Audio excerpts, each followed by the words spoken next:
சக்தி டிவிகேவுக்கும் தீய சக்தி டிஎம்கேவுக்கும் தான் போட்டியே. எதிரிகள் யாருன்னு சொல்லிட்டு களத்துக்கு வந்திருக்கிறோம். அதனால அவங்கள மட்டும் தான் எதிர்ப்போம். அதுவும் அந்த எதிரிகள் யாரு இப்போ இங்க 2026 சட்டமன்ற தேர்தலில் களத்தில் இருக்கிறாங்களோ அவங்கள மட்டும் தான் எதிர்ப்போம். சும்மா களத்திலே இல்லாதவங்களையும், களத்துக்கும் அவங்களுக்கும் சம்பந்தமே இல்லாதவங்களையும் எதிர்க்கிற ஐடியாலாம் இல்ல பாஸ். விழித்துளியின் வணக்கங்கள். நம்ம இன்னைக்கு அரசியல் தான் பேச போறோம். இது சரியா தவறா அதெல்லாம் தாண்டி இப்போ இது உங்களுக்கு பிடிச்சிருக்கு, நீங்கள் நினைக்கக்கூடியது சொல்லக்கூடிய சரிதான் அப்படின்னாலும் நீங்கள் கமெண்ட் பாக்ஸில் சொல்லுங்கள். இல்லை குறைகள் இருந்தாலும் அதையும் கமெண்ட் பாக்ஸில் சொல்லுங்கள்.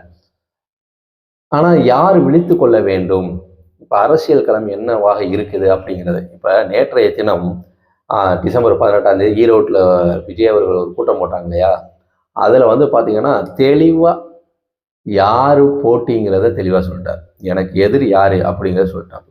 அதில் அவர் கட்சி ஆரம்பித்த காலத்துலேருந்து சொல்லிக்கிட்டு இருக்காப்புல.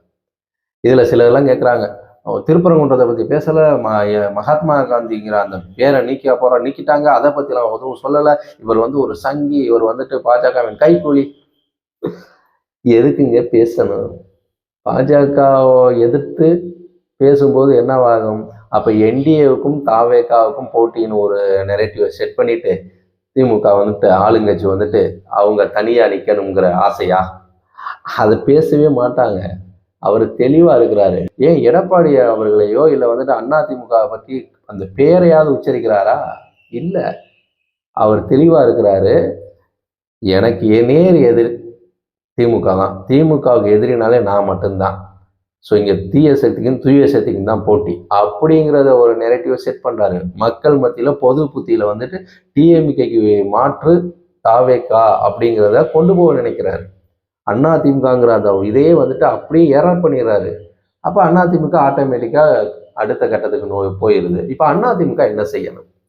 ஸோ இந்த நெரேட்டிவ் தெரியாமல் பாஜகவை எதுக்கணும் இதெல்லாம் எதுக்கணும்னு சொல்கிறாங்க. உங்களுடைய ஆசை, ஆனால் எதுக்க மாட்டார். அவர் என்னதான் சொன்னாலும் பாஜகவை எதிர்க்க மாட்டாரு. அதே மாதிரி நாம் தமிழருக்கும் கருத்து சொல்ல மாட்டாரு. மற்றவர்கள் சொல்ற எதுக்குமே கருத்து சொல்ல போறதில்ல. டிஎம்கே மட்டும்தான் ஃபோக்கஸ் பண்ணி வச்சிருக்காப்புல. இது சட்டமன்றம் இல்லையா, அதுவும் அவங்க ஆளுங்கட்சியாக இருக்கிறதுனால ஃபோக்கஸ் பண்ணும்போது இன்னும் சௌரியமா போயிருதுல்ல எதிர்ப்பதற்கு. அதிமுகவையோ எடப்பாடி பேரே சொல்லாதவர், ஆனா அந்த கட்சி தலைவர் எம்ஜிஆரையும் ஜெயலலிதாவையும் தனக்கான அவர்களுக்கு அடுத்து வாரிசே நான் தாங்கிறத சொல்ல நினைக்கிறாரு இல்லையா? அப்போ சினிமா இண்டஸ்ட்ரியில் அவர்களுக்கு அடுத்து நான் தான் அந்த இடத்துல இருக்கிறேன், ஸோ நீங்கள் என்னை நம்பலாம் அப்படின்ட்டு அந்த அதிமுக தொண்டர்களுக்கும் அதை கொண்டு போய் சேர்க்கிறார். யாருடைய ஓட்டுகளை கவர நினைக்கிறார்? அதிமுக ஓட்டு தான் பக்கம் இருக்கணும், டிஎம்கே இருக்கக்கூடிய மைனாரிட்டி ஷெடியூல் ஓட்டுகளை தன் பக்கம் இருக்கணும் அப்படிங்கிற ரொம்ப தெளிவான விஷயத்த பண்ணிக்கிட்டு இருக்காரு. இப்படி இருக்கக்கூடிய சூழ்நிலையில் எடப்பாடி அவர்கள் செய்யக்கூடிய தவறு பார்த்தீங்களா? அவர் ஃபஸ்ட்டு பாஜக கரூர் சம்பவத்தில் குரல் கொடுத்தவங்களே வேற. ஆனால் எடப்பாடி அவர்கள் தாவேகாவோட உறுப்பினர் போலவே பேசினார். அதனால வினையை பார்த்தீங்கன்னா எடப்பாடி அவர்கள் பேரை கூட உச்சரிக்காம அவர் அப்படியே ஓரம் கட்டி வைக்கிறாங்க. அதிமுக தேய்ந்து கொண்டு இருக்குங்கிறத அந்த பிம்பத்தை காட்டுவதற்கு தாவேகா முயற்சி செய்கிறது. இதில் பார்த்தீங்கன்னா கூட்டணியில் அரவணைச்சிருக்காரா? அது பண்ண மாட்டேங்கிறாரு.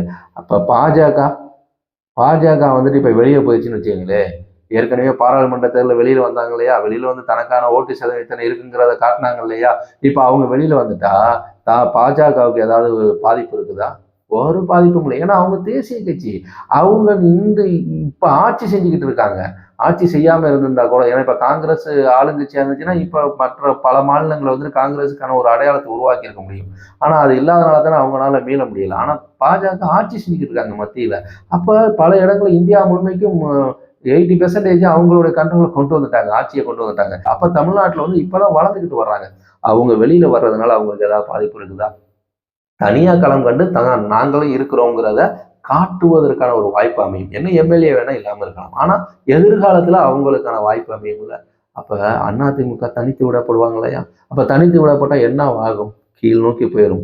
தமிழக காங்கிரஸ் இருக்கக்கூடிய இன்றைய நிலை போல தான். ஏன்னா அவங்களும் ஆட்சி செஞ்ச ஒரு கட்சி. அவங்கள அதிமுக வந்ததுக்கப்புறம் தான் காங்கிரஸோட இடம் காலியானுச்சு. இப்போ அதிமுக அந்த இடத்தை நோக்கி போகுதா? அந்த இடத்த நோக்கி கீழ் நோக்கி போயிடுச்சுன்னா என்னவாகும்? வீழ்வது சிரமம்.